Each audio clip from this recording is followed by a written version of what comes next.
Assalamualaikum warahmatullahi wabarakatuh dan selamat sejahtera kepada pelajar-pelajar tingkatan 4. Hari ini cikgu akan masuk subtopik jadual berkala unsur moden.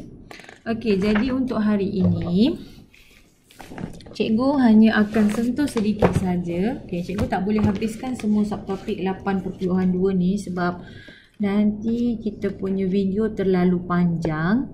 Jadi cikgu hanya akan ajar kamu hari ini tentang jadual berkala unsur moden dengan subtopik prinsip susunan unsur dalam jadual berkala unsur moden dan juga susunan elektron unsur. Okey. So itu yang cikgu akan ajar hari ni. Cikgu tak akan ajar banyak sebab nanti video kita akan jadi terlalu panjang. Okey.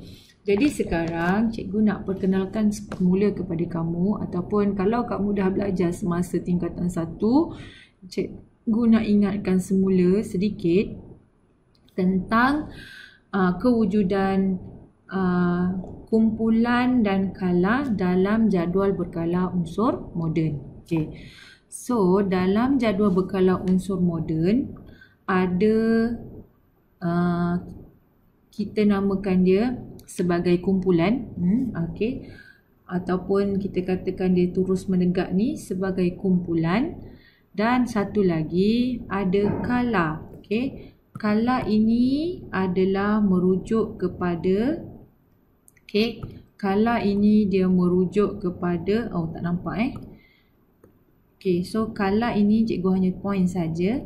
Okey, kala ini dia merujuk kepada unsur yang disusun dalam baris mengufuk, ataupun kita kata dia adalah dari baris mengufuk ni ialah daripada kiri ke kanan. Okey, so cikgu perkenalkan dululah kumpulan. Okey, kumpulan ini adalah terus menegak. Okey, terus menegak ni daripada atas sampai ke bawah. Ini kita namakan terus menegak dan kita katakan dia sebagai kumpulan. So dalam jadual berkala unsur moden ada 18 kumpulan. So ini kumpulan 1. Okey, ni kumpulan 2, kumpulan 3 sampailah yang terakhir ialah kumpulan 18. So ada 18 kumpulan dalam jadual berkala unsur moden. So ada 18 kumpulan. Okey. Seterusnya, kala. Kala ni pula tadi kita dah kata dia sebagai baris mengufuk ataupun dia merentasi kala daripada kiri ke kanan. So kita boleh lihat ini ialah kala 1, kala 2, kala 3 sampailah yang terakhir ialah kala 7. So itu ialah kita namakan dia sebagai kumpulan dan juga kala. Okey, so dalam jadual berkala moden ni juga ada dua bahagian di bawah yang kita namakan dia sebagai siri lantanida dan siri aktinida. Bagi siri lantanida ni dia dah bermula daripada nombor proton 57 hingga 71 dan siri aktinida ni bermula daripada nombor protonnya 89 hingga 103. Okey, sekarang ni cikgu nak pergi kepada perkara yang lebih terperinci lagi. Okey, kalau kamu lihat, okey, ni satu contoh jadual berkala unsur dalam jadual berkala. Okey, kita ambil contoh hidrogen. Dalam jadual berkala, okey, kalau kamu lihat dia akan, setiap unsur akan ada nombor yang ke atas ni. So nombor ke atas ni kita namakan dia sebagai nombor proton. Dia akan ada huruf ni. Huruf ini kita namakan dia sebagai simbol unsur. Dan di sini ada nama unsurnya. Dan yang terakhir ada lagi satu nombor yang di bawah kita namakan dia sebagai jisim atom relatif.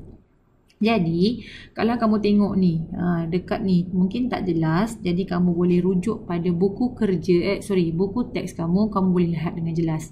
Okey, dekat situ ada juga Sama sahaja. Ni nama dia, kalau kamu tengok dia ada ada nombor kecil ke atas. Ini ialah nombor protonnya, nombornya 3. Kemudian dia ada simbol unsur Li, okey, dan dia ada namanya. So Li ni nama dia ialah lithium dan dia ada jisim atom relatif. Nombor yang kecil di bawah. Nombornya 7. Jadi itulah itulah maklumat yang ada bagi setiap unsur yang ada dalam jadual berkala unsur. So kamu boleh cek semua ada. Semua daripada sini sampai lah yang terakhir, semuanya akan ada nombor proton, akan ada simbol unsur, ada nama unsur dan ada jisim atom relatifnya. Setiap unsur dalam jadual berkala unsur. Okey. Dan seterusnya kita lihat. Okey, kalau kamu lihat jadual berkala unsur ni berwarna-warni. Ada yang warna biru, ada yang warna orange, ada yang warna kuning. So warna-warna ni sebenarnya menunjukkan sifat dia. Okey, iaitu bagi yang berwarna kuning ni dia adalah logam. Bagi yang warna orange ni dia ialah separuh logam. Dan yang berwarna biru ini dia adalah unsur bukan logam. So itu adalah dalam jadual berkala ni kalau kamu lihat ada yang lihat ni biru. Ni maknanya biru ni semua ni ialah bukan logam. Yang warna orange ni semua ialah separuh logam. Dan yang berwarna kuning ni semuanya adalah unsur-unsur logam. So daripada situ kamu dah tahu. Okay, kadang-kadang ada buku lain tak guna warna kuning, orange atau biru. Mereka akan guna warna lain. Tapi maknanya kita tahu dia ada bahagian-bahagian dia. Ada bahagian logam, ada bahagian yang separuh logam dan juga ada bahagian yang bukan logam. Okey, seterusnya kita lihat merentasi kala dari kiri ke kanan. Okey.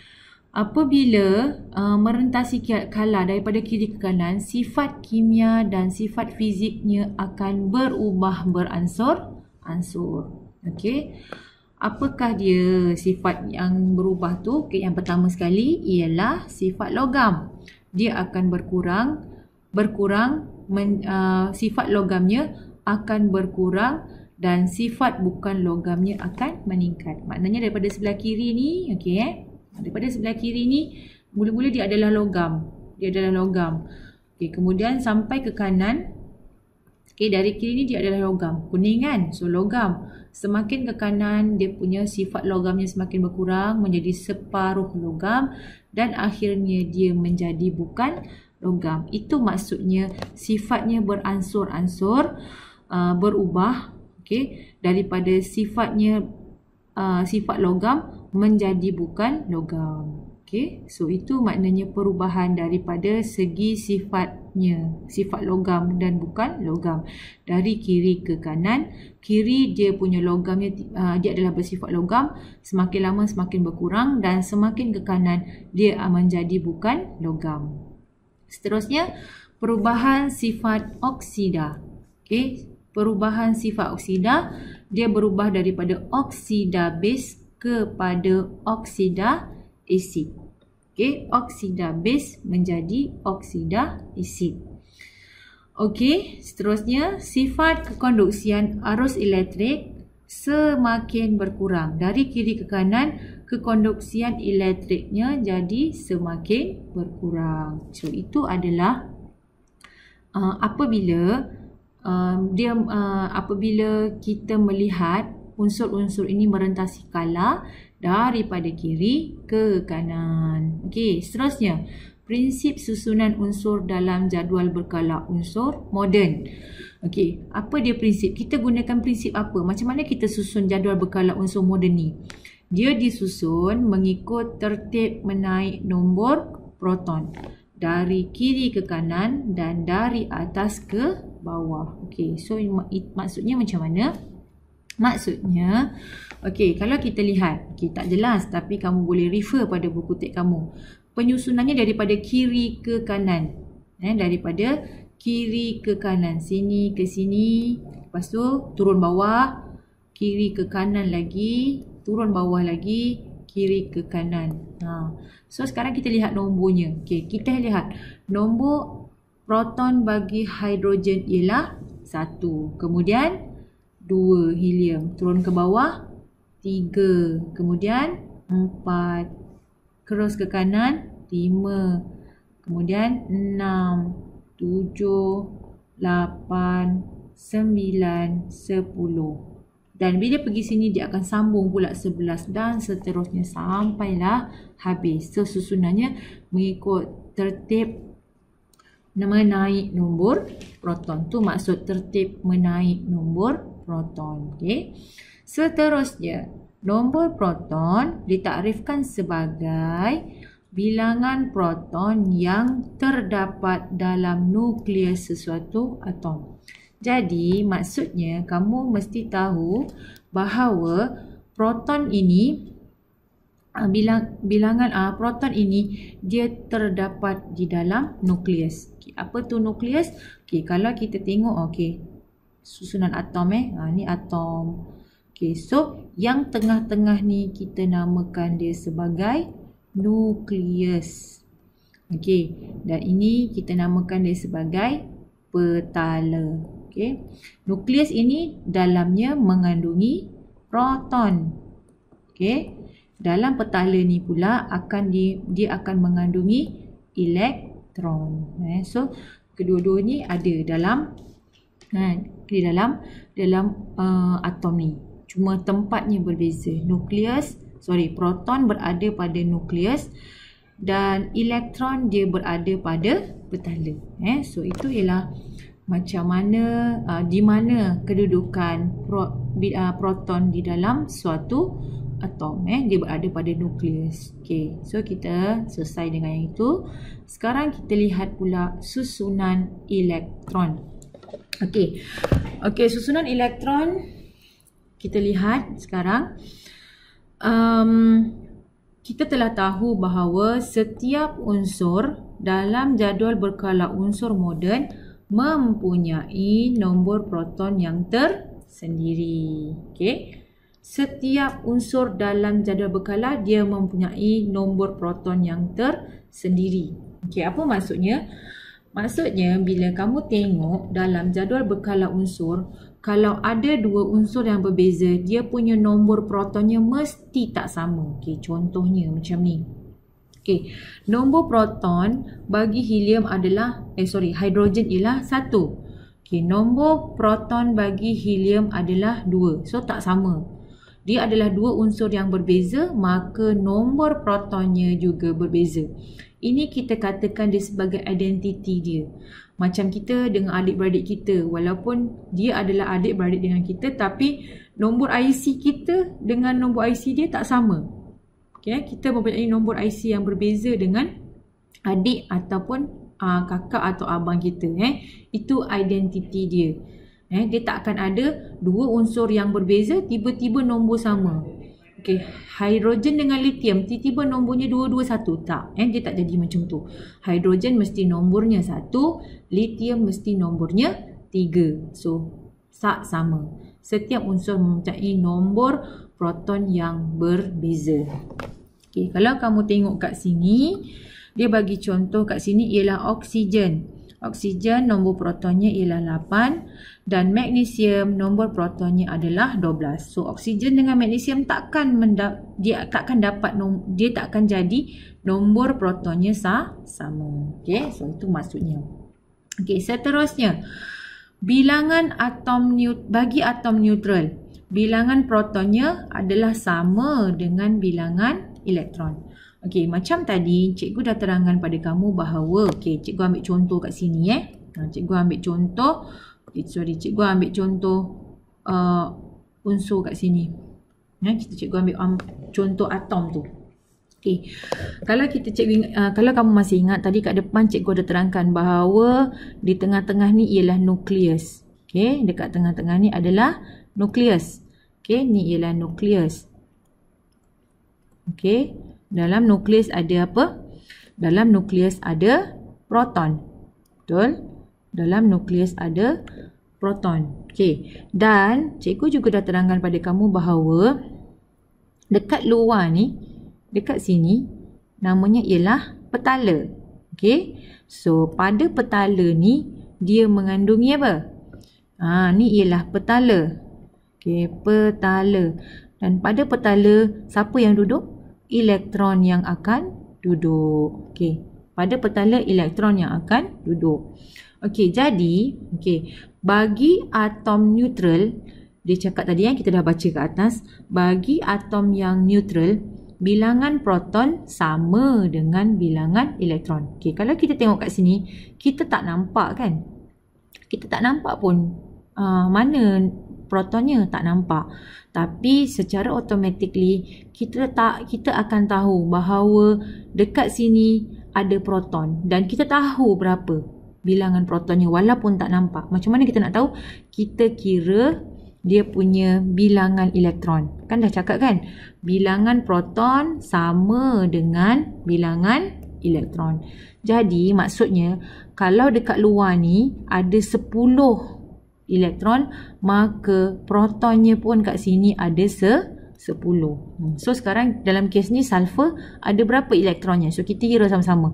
1, 2, 3, 4, 5, 6, 7, 8, 9, 10, 11, 12, 13, 14, 15, 16. So dekat sini elektronnya ada 16. So bila elektronnya 16, automatically kita tahu protonnya juga ada 16 sebab dia atom neutral. Bila atom neutral, bilangan elektronnya sama dengan bilangan proton. Okey, so itu ialah macam mana kita nak tahu berapa bilangan proton dalam nukleus. Okey, so cikgu harap kamu jelas. Okey, seterusnya kita pergi pada bagaimana elektron disusun. Okey, so sekarang elektron disusun mengelilingi nukleus dalam petala elektron. Ni pun cikgu dah terangkan sikit tadi. Dan elektron akan memenuhi petala terdekat dengan nukleus dulu. Okey. Dan elektron hanya dapat diisi dalam petala baharu apabila petala sebelumnya telah diisi. Okey, maksudnya dekat petala-petala ni dia ada jumlah maksimum dia. Okey. Jadi, bila nak mengisi elektron, dia tak boleh kamu terus isi yang luar dulu. Tak boleh. Dia kena isi yang dalam dulu. Ni nukleus. Okay, ni nukleus. Okay, dekat sini ada nukleus. So, elektron akan diisi pada petala yang dekat dengan elektron dulu. Dengan nukleus dulu. Dah penuh elektron pada petala yang pertama, barulah dia pergi pada yang kedua. Kamu tak boleh terus nak isi petala yang luar, tak boleh. Okey, dia tak boleh macam tu. Dia kena isi yang terdekat dengan nukleus, barulah yang kedua, barulah yang ketiga dan yang seterusnya.